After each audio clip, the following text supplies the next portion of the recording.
자, 이번 시간 유형자산의 인식 보겠습니다. 이번 시간은 거의 야부리의 극치입니다. 어쩔 수 없습니다. 맥을 딱 짚어드릴게요. 자, 먼저 유형자산에 의해서 정의를 보시면은 이거부터 봐야죠. 자, 우리가 다 봤던 얘기지만은 자, 자산이 이제 그 사업에 사용할 목적이냐, 재고자산에서 했던 얘기 같은데 또 판매 목적이냐, 그 다음에 임대 수익이나 우리 부동산인 경우에 어떤 시세 차익 목적이냐,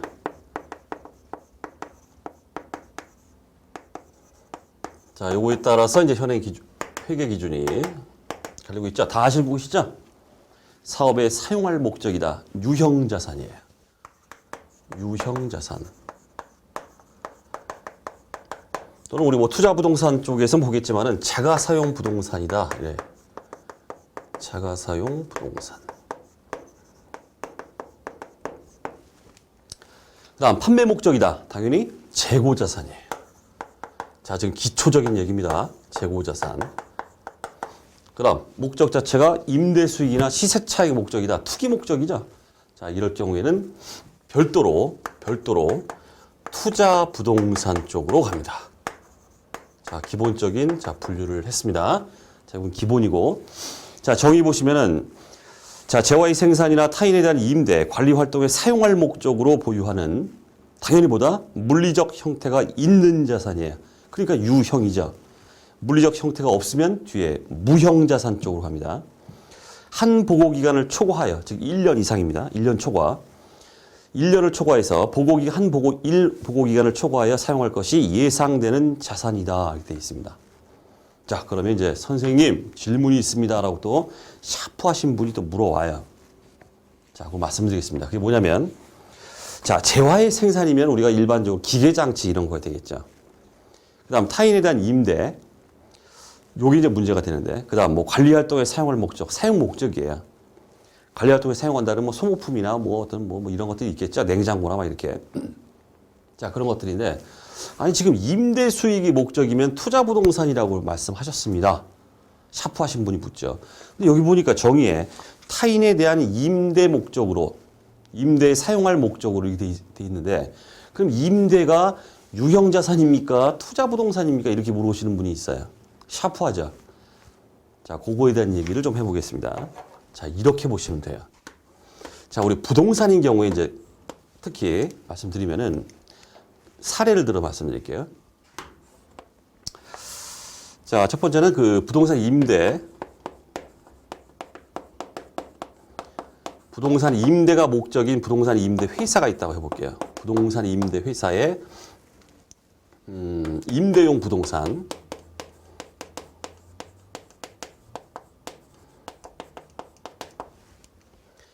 자, 지금 타인에 대한 임대, 이게 바로 이 얘기예요.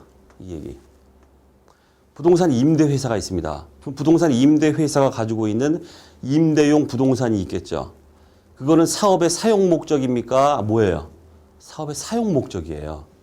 부동산 임대업이라는 부동산 임대 회사의 사업에 사용할 목적인 임대용 부동산입니다. 이게 바로 타인에 대한 임대를 의미해요. 이럴 경우에는 바로 사업의 사용 목적이기 때문에 유형자산이 된다. 비교를 해보죠. 그럼 판매 목적. 부동산 매매 회사를 예로 들겠습니다. 부동산 매매 회사가 있습니다. 매매 회사에 매매 회사가 가지고 있는 보유하고 있는 부동산. 자, 얘는 어떻습니까? 부동산 매매 회사는 부동산을 파고 살고 하는 게 목적입니다. 따라서 판매 목적이에요. 따라서 부동산 매매 회사의 부동산은 판매 목적이기 때문에 재고자산이다. 그 다음 일반 법인이 있는데, 예를 들어서 제조업이라고 해볼게요. 제조업이 있는데 이놈이 엉뚱하게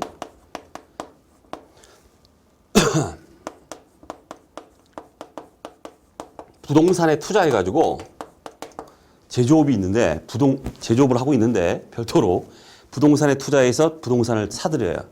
그다음에 걔를 갖다 임대를 해요. 그리고 임대 수익을 막 먹어요. 이게 뭐예요? 이게 바로 투자 부동산이에요. 차이를 아시겠습니까? 그 차이입니다. 타인에 대한 이임대, 거기 정의의 이임대라고 되어 있기 때문에 이 유형자산인데 또 여기 이임대는 또 투자부동산이고 이게 뭡니까? 이렇게 물어보시기 때문에 말씀드린 겁니다. 거기서 말하는 타인에 대한 이임대는 바로 요 얘기예요. 요 얘기. 부동산 임대 회사, 임대가 사업 목적인 이런 회사 가지고 있는 임대용 부동산, 타인에 대한 임대죠. 이럴 경우에 유형자산이 될 수 있다라는 걸 말씀드립니다. 자, 그다음 인식기준입니다. 자, 지금 제시되고 있는 이 인식기준은 모든 자산에 다 동일합니다. 모든 자산에. 첫 번째보다 미래의 경제적 효익이 높아야 된다. 미래의 경제적 효익이 유입될 가능성이 높아야 된다. 그죠? 높은 유입 가능성. 첫 번째고. 그 다음, 유입될 금액을 갖다가 얼마인 줄 알아야겠죠? 자, 두 번째, 신뢰성이 있는 측정 가능성. 얼마인지를 알 수 있다. 이런 얘기입니다. 자, 인식 기준 두 가지. 이건 뭐라고? 모든 자산의 동일한 인식 기준이에요. 자, 됐고. 자, 그 다음 인식 관련 특수 사례가 나오고 있습니다. 첫 번째는 우리 KIFRS 예비 부품 무슨 수선 용구 막 이런 얘기를 하고 있는데 이 예비 부품 구체적으로 모르셔도 되는데 뭐 당연한 얘기인데 유형자산의 정의를 충족하면 유형자산이에요. 우리 규정상 당연한 얘기입니다. 그다음 유형자산의 정의를 충족하지 못한다면 어떻게 되겠어요? 최고자산으로 처리하라 이렇게 규정하고 있습니다. 예비 부품 살짝 눈팅해 주시고 그다음 규제 취득이라고 하고 있습니다. 자, 이게 이제 시험에 나올 수 있습니다. 우리 KIFRS 본문에 이 사례가 나오기 때문에 뭐 화학 처리 공장 설비 어쩌고저쩌고 이렇게 나오는데 그거에 대한 얘기인데 사례로 나올 수 있습니다. 눈팅을 하셔야 됩니다. 자, 안전 환경상의 이유로 취득하는 유형자산은 효익은 없으나 다른 관련 자산의 효익을 얻을 수 있게 하므로 자산으로 인식할 수 있다라고 규정하고 있습니다. 효익 자체는 없지만은 안전 환경상 이유로 취득을 했다. 가만히 들여다보니까 그 자체로는 효익이 없는데 그로 인해서 다른 자산의 어떤 효익이 증가되더라는 뜻이에요. 이럴 경우에 얘를 자산으로 유형자산으로 인식할 수 있다라고 규정하고 있어요. 이거 뭐 뜬구름 잡는 얘기니까 사례가 나오고 있습니다. 이 사례가 KIFRS에 있는 사례입니다. 봐두셔야 돼요. 자, 예로 화학제품 제조업체가 위험한 화학물질의 생산과 저장에 관한 환경 규제 요건을 충족하기 위해서 어쩔 수 없이 새로운 화학처리 공장 설비를 설치하는 경우에 이러한 설비 없이는 화학 제품을 제조 및 판매할 수 없기 때문에 이렇게 되어 있습니다. 결국 어쩔 수 없이 취득한 건데 이로 인해서 얘가 다른 관련 자산이죠. 다른 관련 자산의 판매를 증가시키고 이렇게 된다는 뜻이에요. 때문에 관련 증설 원가를 자산으로 인식한다. 이런 사례를 들고 있습니다. 자, 가볍게 눈팅을 해 두시고. 자, 그 다음 당연한 얘기입니다. 유형자산의 특징입니다. 뭐 문제를 애따 모르겠다. 너 먹어라 하고 이렇게 던져주는 주는 문제. 이런 경우에는 종종 이것도 언급이 돼요. 주는 문제이기 때문에 보다 반드시 맞춰야 돼요. 이런 거 틀리면 맞출 문제 없어요. 계속 말씀드리지만. 말씀드렸죠? 첫 번째, 타이틀만이라도 사용 목적 보유다. 딴 건 안 돼요. 판매 목적 안 돼요. 임대 수익, 시세 차익 안 됩니다. 사업에 사용할 목적이다. 건물을 가지고 있다. 본사 건물을 가지고 있다. 기기장치를 가지고 있다. 차량 운반구, 자동차를 가지고 있다. 뭐 이런 것들이죠. 사업에 사용할 목적으로. 자, 그다음 두 번째, 무형자산과 구별되죠. 바로 물리적 형태가 있어야 된다. 물리적 형태가 없는 건 죽었다 깨나도 당연히 무형자산이지 유형자산은 될 수 없다는 뜻이고. 그렇기 때문에 우리 뒤에서 보게 될 특허권이나 뭐 산업재산권 어떤 권리 같은 것들이죠. 이런 무형자산과 구별이 된다. 이런 뜻입니다.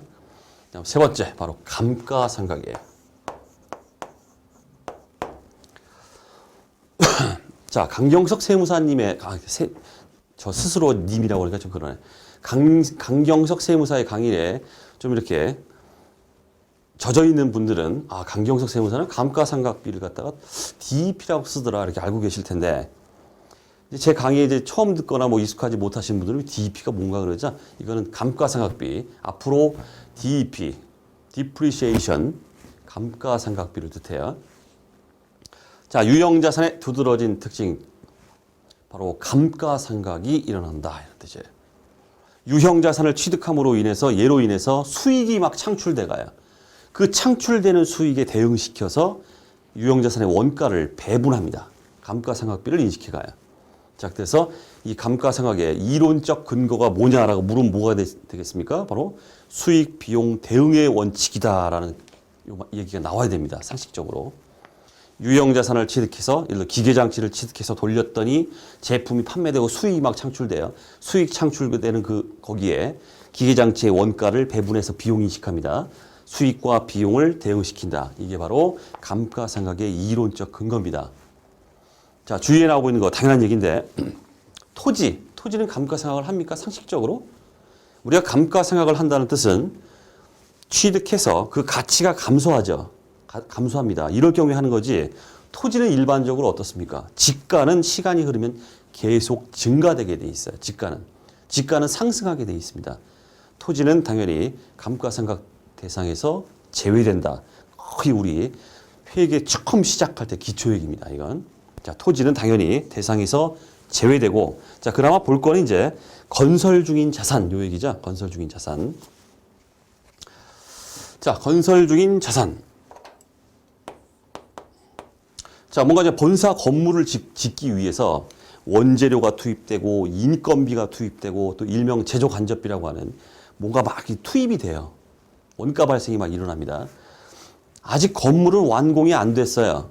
완공이 안 됐을지라도 건물에 대해서 투입될 때 그 금액만큼을 예를 들어 10원이라고 해볼게요. 10원 현금 나갔다. 10원 이런 식으로 인식해 가더라 이런 얘기죠. 이 건설 중인 자산도 유형 자산이에요. 하지만 중요한 건 뭐다? 건설 중인 자산은 감가상각 대상이 아닙니다. 감가상각을 안 합니다. 이거는 주의하실 거. 감가상각하는 게 아니다. 쭉 이제 건설 중인 자산 얼마 쭉 해서 집계가 되겠죠. 건설 중인 자산 다 이제 집계를 해서 마지막에 이제 완공이 됐어요. 완공이 되면 이제 본 계정으로 대체가 들어갑니다. 건물이 생겨났습니다. 건물로 이렇게 대체를 해요. 건설 중인 자산 다 집계해 봤더니 들어간 돈이 1,000원이에요. 하고 이때 가서 이제 건설 중인 자산을 없애버립니다. 제거합니다. 건설 중인 자산 1,000원. 뭐 1,100만 원? 자, 이러한 처리가 건설 중인 자산의 처리가 되겠다. 따라서 건설 중인 자산은 유형 자산으로 분류하지만 본계적인 건물로 대체되기 전까지는 감가상각 대상이 아니다. 언제부터 한다? 이때부터 본계정으로 대체된 건물에 대해서 감가상각이 일어난다. 일단 감가상각 대상은 아닙니다. 토지와 더불어서. 자, 그렇게 알아두시고. 자, 그다음 투자부동산이죠. 요거에 대한 감가상각 여부는 이제 투자부동산에 대해서 편에서 자, 말씀드리도록 하겠습니다. 자, 그럼 최초 원가. 그리고 참고로 하나만 말씀드릴게요. 자, 우리 유형자산 쪽에서는 자, 무형자산도 감가상각을 하는데 용어 자체를 유형자산은 감가상각 이런 말을 써요. 하지만 용어 자체를 무형자산 쪽에 가시면요. 감가상각이란 말이 없어요. 똑같은 얘기인데도 감가라는 게 빠지고 상각한다 이런 말을 써요. 감가상각이 아니라 용어상 이제 참고적으로 좀 말씀을 드렸습니다. 자, 그다음 최초 원가입니다. 당연한 얘기죠. 최초 원가는 인식 시점에 당연히 원가로 측정을 하라. 그 원가란 무엇이냐? 당연한 얘기. 공정가치다 이런 뜻이에요. 밑에 인식 시점의 원가는 뭐다? 지급한 현금 또는 현금성 자산이나 제공한 기타 대가에 보다 공정가치를 말한다. 지당한 말씀입니다. 자, 됐고. 자, 그다음 후속 원가에 대한 얘기가 나오고 있어요. 후속 원가. 자, 옛날에 이제 한번 옛날 얘기 좀 해보자. 자, 옛날에 호랑이 담배 피던 시절에 자, 제가 이 얘기를 참고적으로 이제 말씀드리는데 이거 듣고 이제 잊어버리십시오. 옛날 호랑이 담배 피던 시절의 그 회계 기준에서는 유형 자산이 있는데 취득한 이후에 후속 원가, 뭔가 지출이 발생이 돼요. 후속적으로. 딱 들여다봤더니 엄청나게 그 자산의 내용연수를 증가시킨다든가 가치를 막 증가시키는 어떤 지출이 일어난다 하게 되면은 이건 자본적 지출이야라는 용어를 썼어요. 자본적 지출은 유형자산의 자산에 플러스가 됩니다. 그 다음에 가만히 들여다봤더니 후속적인 지출이 일어나고 있는데 들여다봤더니 뭐다? 어떤 가치를 증가시키거나 이런 게 아니라 단순한 성능 유지를 위한 단순한 지출이다 이런 얘기예요. 그럴 경우에는 자산이 아니라 그냥 비용으로 털어버리자, 비용 처리하자 해서 수익적 지출 이런 용어를 썼어요. 이런 용어를. 하지만 현행 KIFRS에서는 자본적 지출, 수익적 지출이란 말 자체가 없어요. 이걸 제가 왜 말씀드리냐면 자본적 지출, 수익적 지출이라는 용어 자체가 KIFRS에서는 없어요. 그런데 책에서 옛날 회계 기준에 쩔어 있는 호랑이 담배 피는 시절 자꾸 자본적 지출, 수익적 지출 이런 말을 써요, 지금. 그럼 그 저자가 지금 뭔가 잘못된 거예요, 지금. 뭔가 한참 잘못된 겁니다. 이런 용어 자체가 없습니다. 자, 현재 어떤 후속적인 지출이 일어났다 이럴 경우 KIFRS 그게 자산이면 자산이 아니면 비용 이렇게 규정하고 있습니다. 뭐 똑같은 얘기지만 이 용어 자체를 이런 식으로 쓰지를 않는다 이런 뜻이에요. 자, 예를 들어서 건물이 있는데 건물에 전부 계단으로만 돼 있어요. 계단으로. 사람들이 맨날 계단으로 올라다녀야 돼요. 근데 거기에다가 돈 쳐들여가지고 엘리베이터를 딱 만들었습니다. 바로 이 엘리베이터 설치했죠. 이런 것들이 바로 옛날 말하는 자본적 지출입니다. 자산에 이제 추가가 되는 거고. 그 다음에 63빌딩이 있는데 창문이 너무 더러워요. 뽀대가 안 나요. 아줌마 아저씨들 쫙 불러가지고 일당 주고서 창문 막 닦게 했어요. 여러분들 창문 막 닦는 사람들 많이 보죠? 그때 나간 비용이 자산 처리해야 됩니까? 비용 처리해야 됩니까? 이런 문제가 생깁니다. 자, 그런 경우는 단순한 성능 유지를 위한 것이다. 이렇게 보기 때문에 63빌딩 건물의 원가로 들어가는 게 아니라 어떻게 하나? 수선비 해서 그냥 수익적 지출, 옛날 비용 처리로 털어버린다는 뜻입니다. 자, 어쨌든 KIFRS에서는 이런 자본적 지출, 후속 지출에 대해서 후속 지출, 후속 원가, 자본적 지출, 수익적 지출이라는 용어 자체는 없어요. 자산 인식 요건을 충족하면 자산이고 자산 인식 요건을 충족하지 못하면 그냥 비용 처리하라 이렇게 되어 있습니다. 일단 먼저 말씀드릴게. 자, 수선 유지 보겠습니다. 당연히 느낌 말씀드렸죠. 수선 유지, 수선비 하고 털어버리는 거예요. 비용으로. 일상적인 수선 유지 관련 원가는 발생 시점에 단기 손익으로 인식한다. 옛날에 말했던 뭐다? 수익적 지출에 해당됩니다. 그럼 정기 교체. 자, 정기 교체하고 종합 검사하고 뭐 용광로 얘기 나오고 무슨 항공기 내부 좌석 얘기 나오고 막 이런 것들이 막 나옵니다. 이거 뭡니까? 이렇게 말씀하실 수 있는데 이게 우리 KIFRS 사례입니다. 이게 쪼잔하지만 이게 실무지침 사례에 다 있고 시험에 등장합니다. 눈팅을 좀 해 두셔야 돼요. 자, 정기 교체 먼저 보시면은 자, 용광로의 내화 벽돌 교체. 자, 우리 포항제철을 한번 생각해 보십시오. 용광로가 있는데 거기 엄청 뜨거워요. 거기 붙여놓은 내화 벽돌들이 이렇게 있습니다. 그 정기적으로 뜨거운 열을 못 견디기 때문에 정기적으로 교체를 해야 되는 비용이 발생합니다. 그 다음 항공기의 좌석 등 내부 설비 교체 이렇게 되어 있어요. 자, 대한항공에 항공기가 있는데 좌석들이 있겠죠. 노후화가 되면 빨리 새 걸로 갈아치워야 됩니다. 정기적으로 교체를 해줘야 돼요. 내부 설비 이런 교체 비용이 또 들어갑니다. 이런 사례인 경우인데 어떻게 인식하는지 보면은 인식 기준을 충족하는 경우에는 위에 있는 뭐 미래 경제적 효익이 높은 유익 가능성, 신뢰성 있는 측정 가능성 그 얘기입니다. 이걸 충족하게 되면은 유형 자산의 장부 금액에 포함하여 인식하라. 즉 결국 뭐다? 자본적 지출 옛날에 자산 처리해라 이런 뜻이에요. 자, 당연한 얘기고. 그다음 대체되는 부분의 장부 금액은 제거하라 이렇게 돼 있습니다. 되겠죠?